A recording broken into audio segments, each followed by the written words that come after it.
chez vous TV. When Jesus follows you everywhere.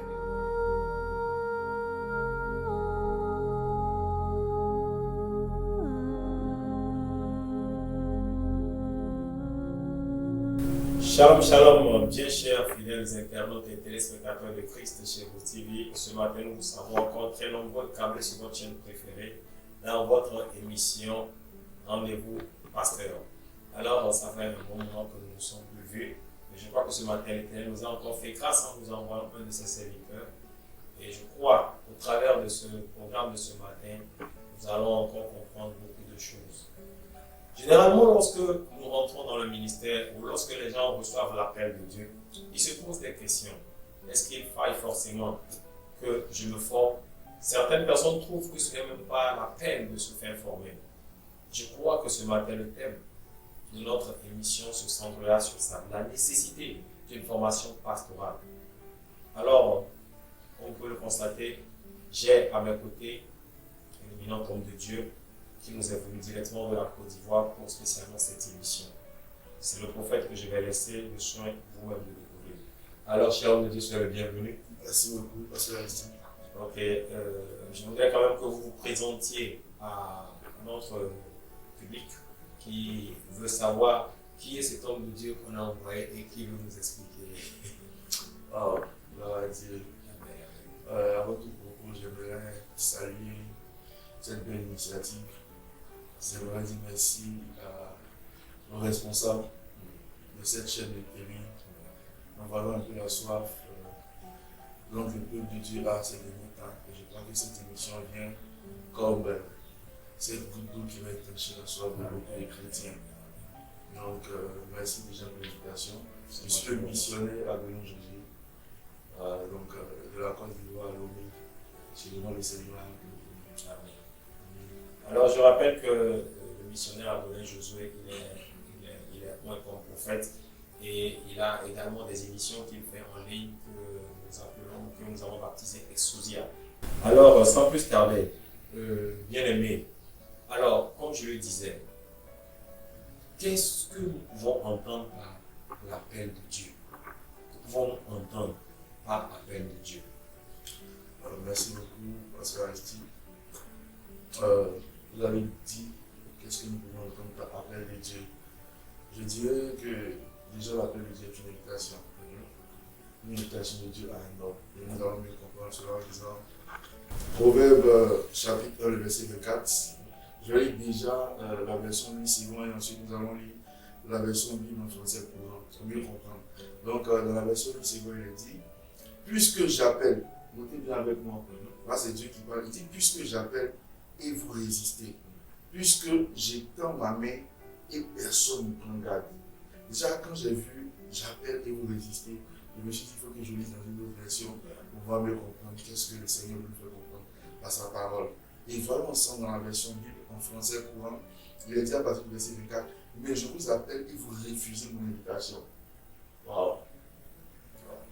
C'est à partir de là que j'ai décidé de garder comme définition, par la grâce que Dieu m'accorde ce matin, de dire que l'appel de Dieu est une invitation de Dieu à un homme. Alléluia. L'appel de Dieu est une invitation de Dieu à un homme. Et beaucoup de personnes, effectivement, comme le verset nous le dit, sont en train de résister à cet appel. Bon, je pense qu'on en viendra à ça peut-être après. Mais pour ceux-là qui acceptent de se faire enrôler ou bien qui acceptent d'aller à cette invitation, est-ce que vous pensez qu'ils se mettent dans les bonnes conditions? Parce que moi, je pense que quand on veut t'inviter ou quand on t'appelle quelque part, il faudra quand même que tu saches quelles sont les conditions avec lesquelles je dois rentrer. Alors, c'est en ce moment que vient ce que nous appelons la préparation. Ce que nous appelons, certaines personnes appellent la formation biblique, ou école biblique ou formation pastorale. Homme de Dieu, dites-nous, tous ces termes-là, est-ce que c'est la même chose? C'est quoi la formation pastorale? C'est quoi l'école biblique? Merci beaucoup. Je pense que déjà, vous avez dit beaucoup de choses, vous avez parlé de formation pastorale, d'école biblique. Je pense que si nous voulons prendre ça, nous allons passer dans deux contextes. Okay. Bon, déjà, certains diront que dans la Bible, des personnes ne sont pas parties à l'école biblique, il n'y avait pas l'école biblique internationale, le temps de ci, de cela. Et est-ce que c'est nécessaire qu'on le fasse aujourd'hui? J'entends même d'autres personnes citer les héros de la foi dans la Bible qui n'ont pas eu de mentorship, qui n'ont pas eu de père. Nous sommes dans un cas précis en ce qui concerne cette émission. Vous comprenez très bien, nous sommes déjà en train de parler de l'appel de Dieu et tout ce qui va avec cet appel-là. Mais il y a quelque chose que je veux vraiment toucher et ça m'a vraiment beaucoup fait du bien lorsque j'étais en train de lire la Bible. Cela se trouve dans le livre d'Actes, chapitre 19, le verset 9. Et la Bible parle de l'apôtre Paul. Vous connaissez un peu l'apôtre Paul.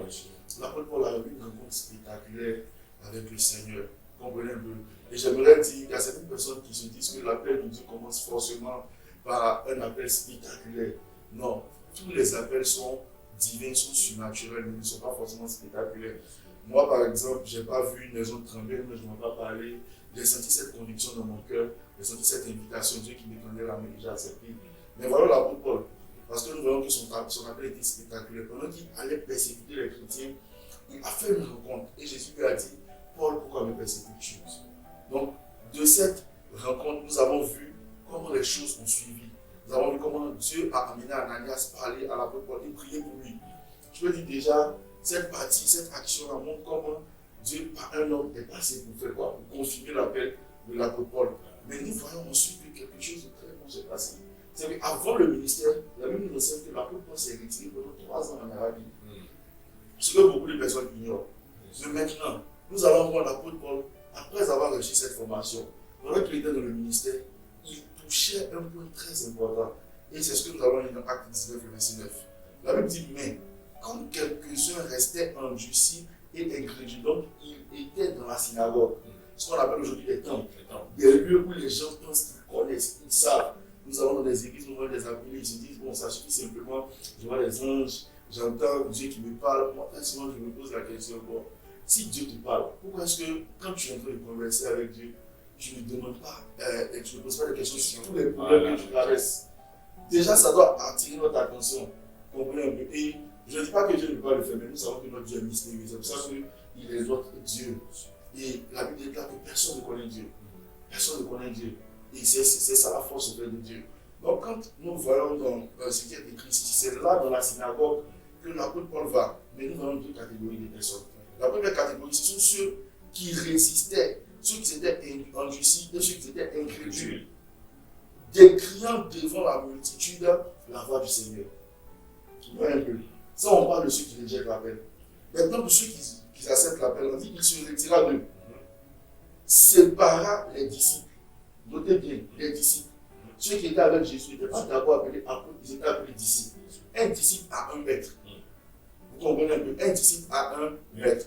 Donc c'est au suivi de la formation que le disciple devient quoi? Un apôtre. Donc l'apôtre Paul a été d'abord disciple.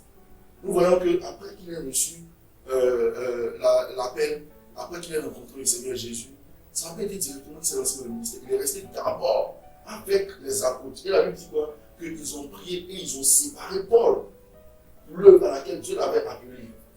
Donc il y a eu un temps de disciple-là avant qu'il ne soit apôtre. Mais maintenant, regardez, un homme ne peut donner que ce qu'il a reçu. Donc l'apôtre Paul vient donner ce qu'il a reçu. La Bible dit qu'il sépara les disciples et enseigna chaque jour dans l'école de nommé Tyrannus.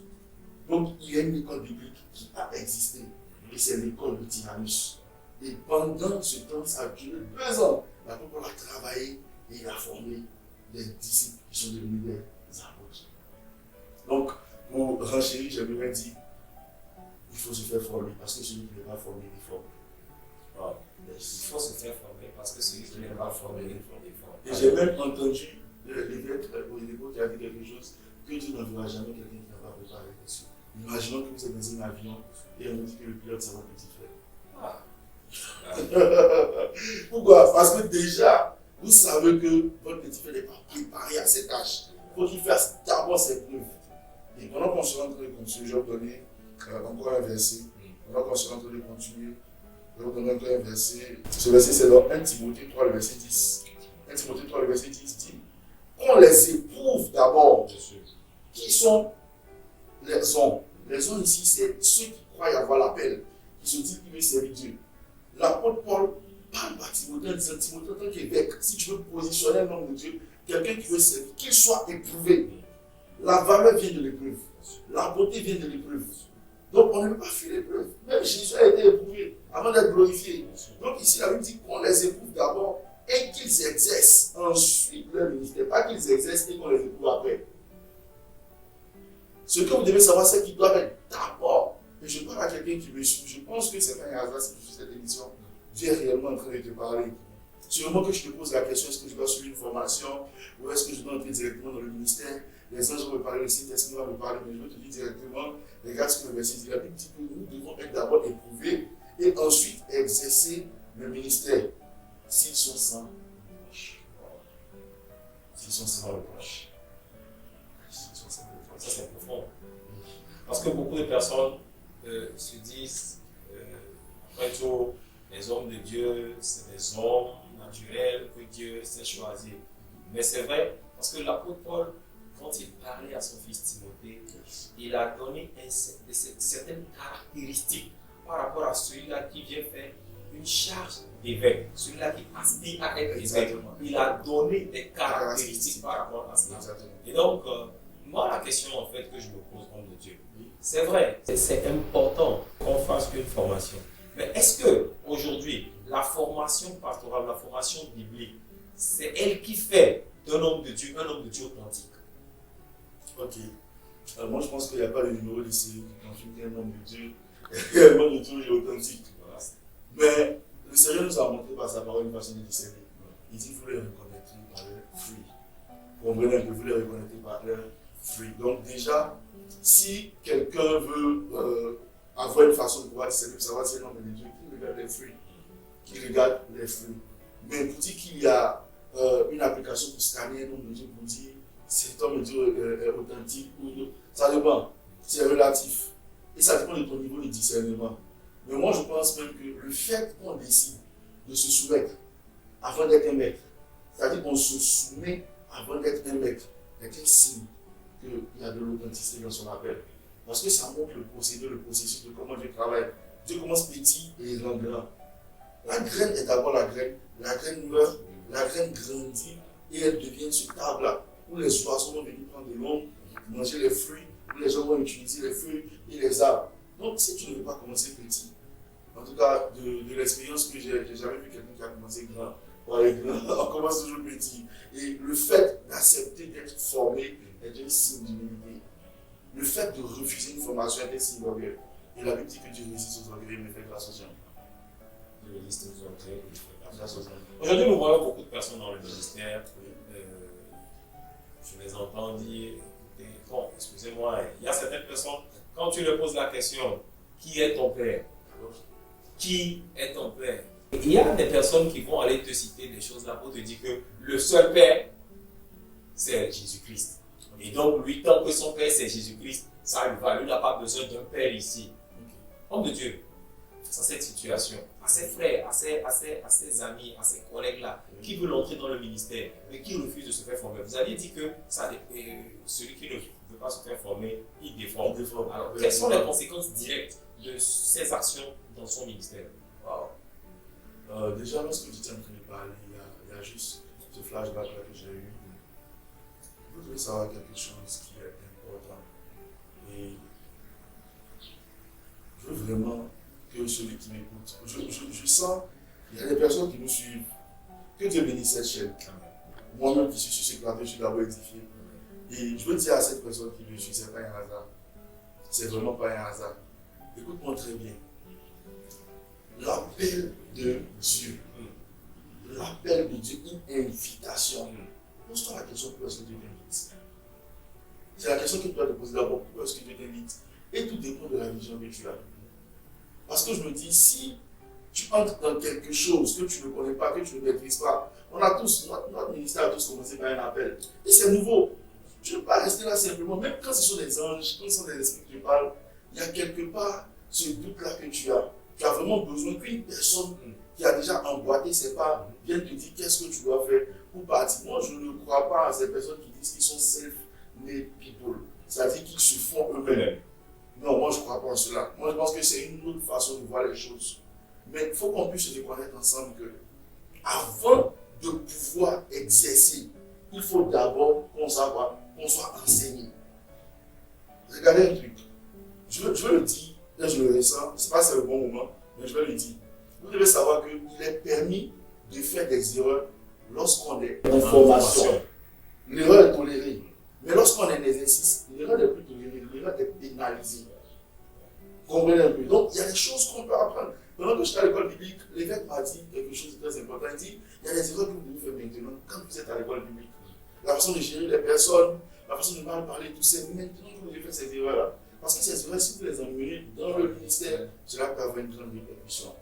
Donc, moi, je pense que ce temps de préparation, même notre Maître Jésus-Christ, c'est préparé 30 ans pour le ministère de 3 ans. Essayez de comprendre ça. Donc, pour ceux qui refusent la préparation, je pense que déjà, vous pouvez vous faire une petite idée. Pour ceux qui refusent la préparation, vous devez commencer par vous faire une idée. Parce que là, moi, je pense que c'est très, très important. Je rappelle que nous sommes sur le plateau de Christ chez VOTV dans l'émission Rendez-vous Pasteur et que nous recevons ici le missionnaire Adolin Josué, venu directement de la Côte d'Ivoire, spécialement pour cette émission pour nous édifier. Et je crois que tout ce qui est en train de sortir de sa bouche ne vient pas de sa chair, ça vient de l'Esprit de Dieu. Et moi-même d'abord, qui suis l'animateur, je suis premièrement édifié. Je crois que c'est la même chose chez vous. Homme de Dieu, dites-nous. Il y a des personnes en fait aujourd'hui qui sont dans le ministère, et juste parce qu'ils ont fait le ministère pastoral. Lorsque je sors de la formation pastorale, d'une école pastorale, est-ce que je peux directement m'implanter comme serviteur de Dieu en créant mon église? Est-ce qu'il ne faille pas un autre processus? Est-ce qu'on peut sortir directement d'une école biblique et rapidement entrer dans le ministère comme ça? Déjà, moi, je veux revenir sur ce point-là.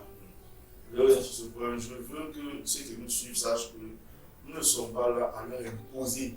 Nous ne disons pas que c'est vraiment la seule voie à suivre, mais c'est une voie par excellence.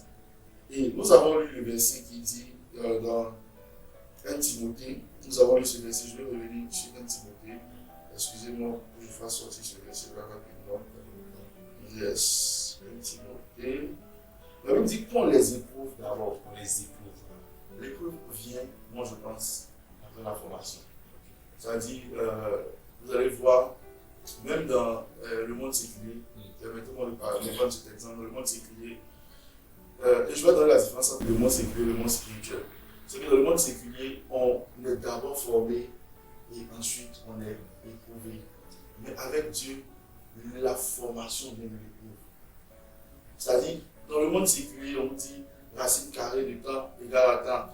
On vous dit Christophe Colomb a fait telle découverte. Le soleil s'élève à l'est et il se couche ici. Donc, quand vous bossez, vous travaillez, excusez-moi ce terme, quand vous travaillez, que vous apprenez, vous gardez, le jour de l'épreuve, vous êtes en mesure de pouvoir rendre. Mais avec Dieu, c'est différent. Avec Dieu, c'est dans les épreuves. Donc, vous pouvez aller à l'école biblique, on va tout vous apprendre, on va parler de Thierry Osborne, on va vous parler de John Wesley, on va vous parler de l'évêque Oyedepo, Adeboye. Vous savez, ces noms que je cite, c'est des personnes que vous entendez, vous êtes captivés, vous dites waouh!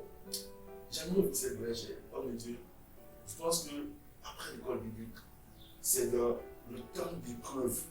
Je peux dire l'internship, comme on dit ça en français, quand tu as une période d'essai que tu fais, comment on appelle ça? Un stage. Exactement. Le stage vient pour certifier, vient pour approuver que nous sommes aptes à pouvoir exercer. Mais sachez que l'homme a été fait à l'image et à la ressemblance de Dieu. D'où est venue cette idée à l'homme de mettre un temps d'essai? Quelqu'un peut venir vous parler, dans le dit beaucoup proclament bien monter, mais non fidèle qui le trouvera. C'est dans l'épreuve qu'on voit la fidélité d'un autre. Moi, je pense que même après l'école biblique, il faut passer quelque part, il faut exercer. Vous comprenez? Mais parce qu'il n'y a rien de nouveau sous le soleil. Ce qui existe a déjà existé. Et ce qui existera existe. Donc, ce que vous devez faire, c'est que vous devez aller apprendre. En plus, parce que généralement dans l'école publique, c'est la théorie. C'est vrai qu'il y a de la pratique, mais ça ne sera pas comme sur le terrain. Et très souvent, même à l'école publique, il y a une certaine ouverture qu'on vous donne. Il y a une certaine aisance qu'on vous donne, mais sur le terrain. Je pense qu'un peu plus tard, on va parler de mon expérience. Ah, bien sûr. L'expérience à l'école publique a été carrément différente sur le terrain. À l'école publique, il y a une certaine pression. Tu te dis que tu dois donner un résultat. Yes, il y a un timing qui est suivi, il y a un programme qui est suivi, mais dans la vie, il n'y a pas de timing, il n'y a pas de programme. Sinon, tu ne sens pas l'urgence. Soit le président les gens sont après l'école biblique et décider de se soumettre encore à un homme de Dieu est un grand signe. Vous comprenez? C'est un grand signe. Parce qu'on le dit, tantôt dans le monde séculier, je laisse la parole avec ce propos, c'est que personne ne peut devenir bâti n'a été quoi? Serviteur. Il faut aller. J'ai un homme de Dieu. Quelqu'un avec qui Dieu t'a orienté. Une personne, ceux qui veulent l'authenticité de l'appel de Dieu, à la conviction que Dieu met dans votre cœur, et laissez cette personne à vous façonner, vous travailler. Yes. Il faut que vous soyez envoyable. Il faut qu'on vous dise, venez à tel heure, levez-vous à tel heure. Si vous n'avez jamais fait, comment est-ce que vous voulez que les autres se soumettent? Avec le temps ne se voit pas de Dieu, car tout ce que l'on pourra s'aimer, c'est ce qu'il nous récoltera. La preuve, c'est que votre présence ici est la récolte des semences que nous avons fait. Donc, si tu ne sais pas, qu'est-ce que tu veux récolter, frère? Je crois que tu es en train de parler. Bien-aimé, tu es appelé à semer en ce moment, où tu as encore le temps. Parce que le Seigneur a besoin de toi, mais il faut quand même que tu te prépares. Le Seigneur a besoin de toi, mais c'est parce que tu n'es pas encore prêt pour le résultat que tu veux voir le Seigneur produire à travers toi. Ce résultat n'est pas encore visible. Si je peux en 2 secondes, oui, dans l'illustration, oui, on parle de Josué. Il a arrêté le soleil sur la barre. Josué est à l'école de Moïse. On parle de qui? On parle de David. David, ce grand roi. Avant même que David ne puisse être un roi et un berger, parce qu'il doit paître le troupeau, les brebis de Dieu. Et moi, je pense que David a eu le succès, cette porte qui lui a été ouverte en tant que roi, parce qu'il a eu une formation. Saül était le premier roi. Saül n'a pas eu de formation. Quand il refuse d'être formé, regarde Saül. Regarde la fin de Saül. Et regarde David qui a été formé par Saül. David était l'homme de camp. C'était celui qui portait les armes. Donc il savait déjà comment les choses se présentaient. David, avant même d'être face à Goliath, dans la bourse, pendant qu'il faisait perdre le troupeau de son père, il faisait face à des animaux qui étaient gigantesques. On parle de lions. Peut-être que tu n'as jamais vu un lion, non, tu ne sauras pas de ce que la Bible peut parler. Ce sont les lions que nous voyons dans les films. Moi j'ai vu un lion au zoo, j'ai failli uriner sur moi. Yes, je pèse mes mots. Le Seigneur est vraiment wow dans sa création. Je parle encore de cette dernière personne, Timothée. Il vient qu'à son jeune âge. Mais allez-y, Timothée, c'est que des conseils. Et je donne ce conseil à quelqu'un qui m'écoute. Le livre de 1 roi, 2 rois, 1 Timothée, 2 Timothée sont des livres sur mesure pour les pasteurs. Allez-y, lire. Et vous allez voir dans le livre de 1 roi des personnes qui ont refusé de se faire former. Qu'est-ce qu'ils ont fait? Et vous allez voir ensuite ceux qui ont accepté la formation, quel était le résultat. Amen. Alléluia. Le prophète Josué est une bénédiction pour nous aujourd'hui et je me rends vraiment encore à Dieu pour ça. Et alors rapidement, nous sommes pratiquement à la fin de notre session. Mais comme je le dis, lorsque vous êtes en train de le suivre, vous allez vous rendre compte que certaines personnes sont en train de se dire, wow, cette personne-là, on dirait qu'il est même formateur dans une école pastorale. Le prophète Josué n'est pas formateur forcément dans une école pastorale. Mais il a appris, il s'est soumis. Et je voudrais quand même qu'il nous parle de lui à travers cette petite séquence de quelques minutes que nous allons lui donner. Et je crois que ça va également permettre à quelqu'un, qui est appelé au ministère à mieux s'orienter. Alors, homme de Dieu, vous qui êtes allé là-bas au Ghana vous faire former, c'était à Nakazo, et beaucoup fuient même cette formation avant la fin. Comment ça s'est passé? Expliquez-nous, donnez-nous un peu votre exemple. Déjà, j'aimerais bénir le Seigneur pour mon père spirituel, l'évangéliste Joël Kofi Mathusalem depuis la Côte d'Ivoire. Cet homme m'a vraiment impacté, il m'a fait beaucoup de bien. Je bénis le nom du Seigneur pour mon père ici au Togo, l'apôtre Jérémy Sanya. Pourquoi est-ce que je commence à parler de moi en introduisant ces deux personnes? Bien, celui qui n'a pas de père n'a pas de repère. Celui qui n'a pas de père n'a pas de repère. Et l'homme de Dieu a dit quelque chose. Il dit qu'il s'est fait former. Moi, je ne veux pas accepter qu'il s'est fait former. Il se fait former. Parce que la formation, elle est continue. Yes, on ne finit jamais d'apprendre. On ne finit jamais d'apprendre. Surtout dans ce monde où les choses vont vite. On ne finit jamais d'apprendre. Regarde, je vais parler d'un truc. On parle aujourd'hui je ne veux pas vraiment ouvrir une page de politique, mais nous voyons ce qui se passe de l'autre côté. Et nous voyons des gens qui sont recrutés, qui ne sont pas préparés, qui sont envoyés sur un chemin de terrain qu'ils ne maîtrisent pas. Et on les appelle lâchés à Ramon. Je vais dire à quelqu'un, la Bible dit, je vous donne le pouvoir de marcher sur les serpents, sur les scorpions, sur toute la puissance de l'ennemi, et le pouvoir de lui. Donc, déjà, la Bible attire notre attention sur le fait que l'ennemi a mis puissance. Et nos pères sont comme ces caterpillars. Nos pères sont comme ces caterpillars.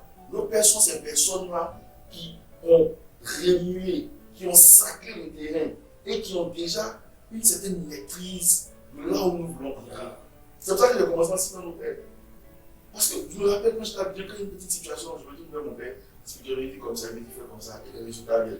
Donc, les 40 années d'expérience qu'il a eu, les 10 années d'expérience qu'il a eu, il me donne 110 minutes, 40 minutes.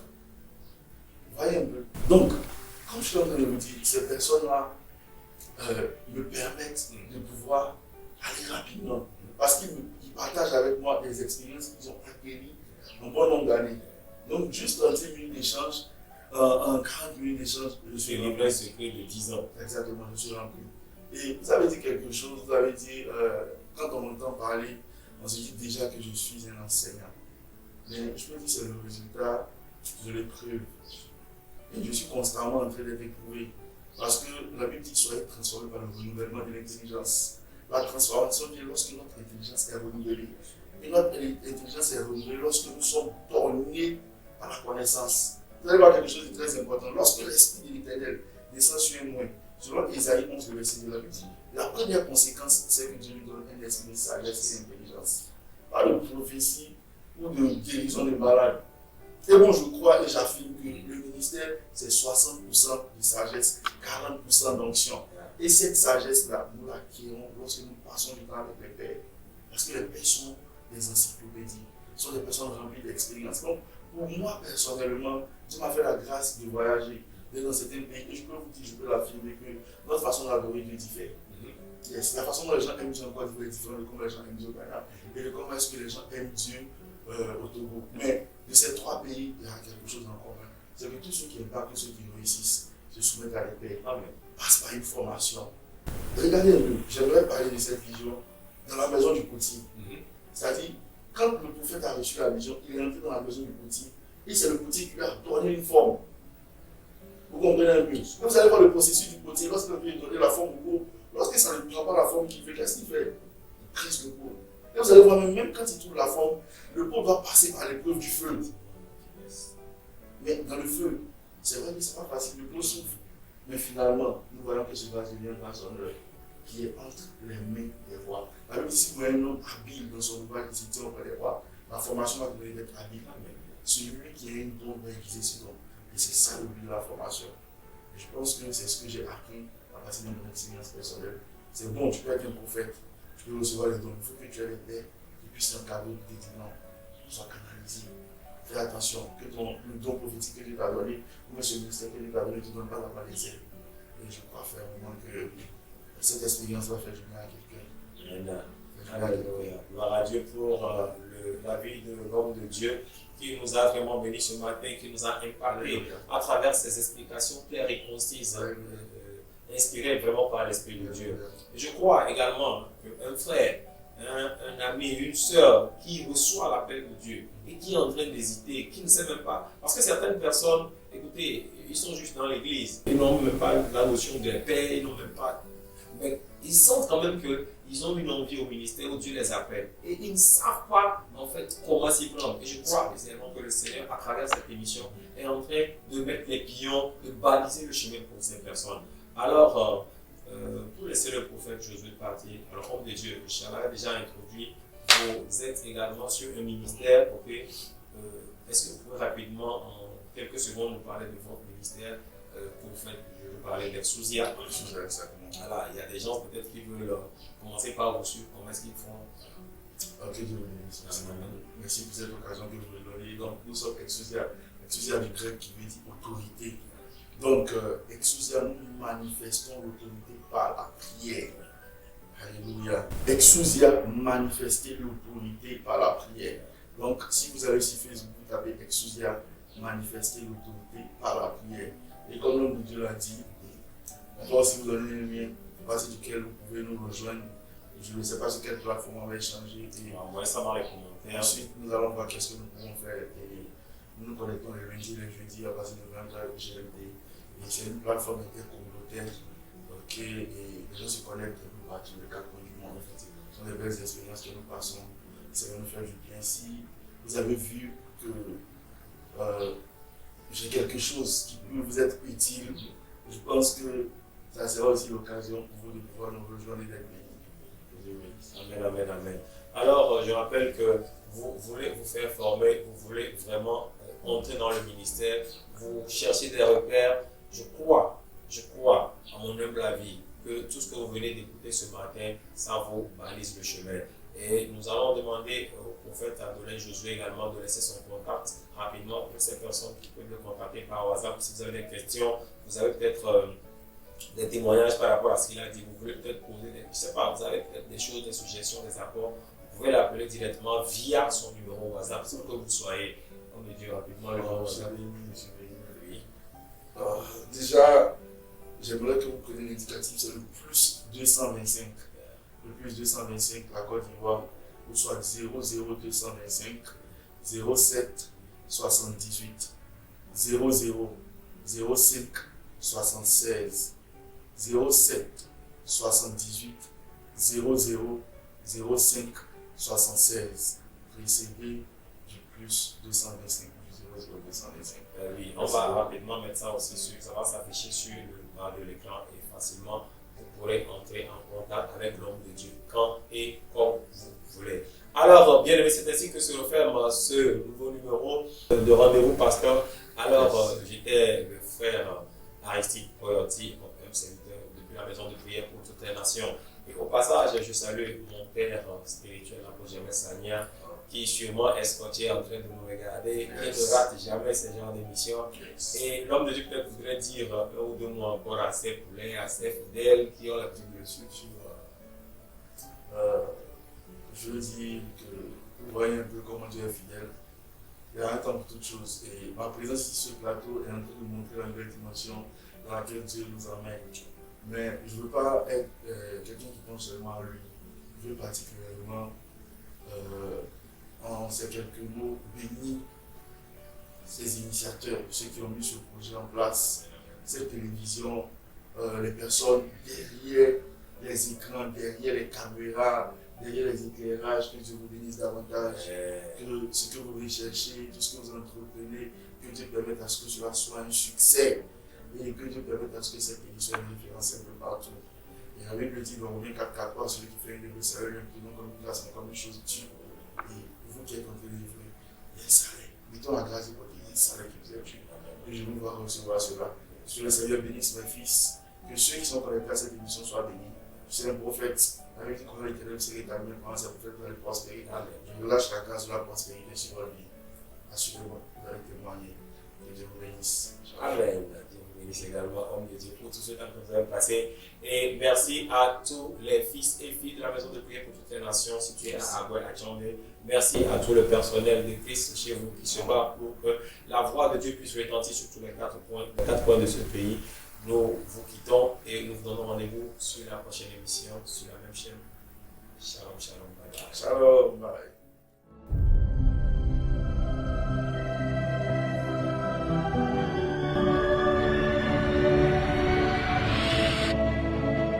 Christ Chez vous TV.